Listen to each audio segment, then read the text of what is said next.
Andro manatantara tokoa ny androandroany ho an'ny tafika anabakabaka sy ho an'ny vahoaka malagasy manontolo satria androany no tafapetraka amin'ny fomba ofisialy ny lehiben'ny tompam-pamarana na hoe base aérienne 213 tompam-pamarana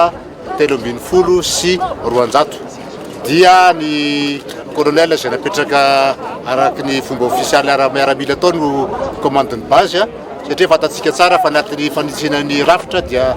tsisy tsony ny atao hoe base aéronavale du Vato, tsisy tsony ny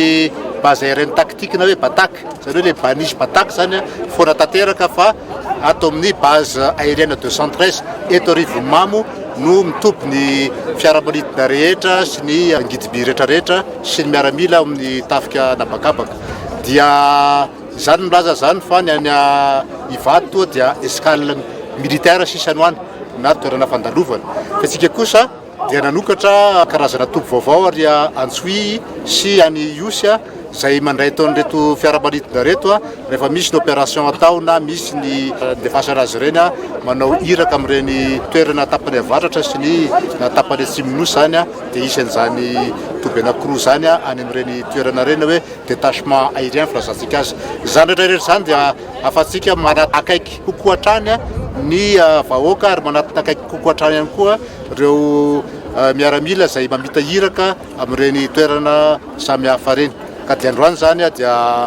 falitsika mampiseho amin'ny vahoaka malagasy fa manana toby vaovao atao hoe base aérienne 213 ny folandaha malagasy ary indrindrandrindra ny vahoaka malagasy izany dia isorana manokana ny filohan'ny repoblika zay lehibe faratapin'ny folandaha sy andriamatoa prime ministre lehibe ny gouvernemanta zay nakatoa tao amin'ny filakevitry ministre ny fametrahana zany base aérienne 213 zany.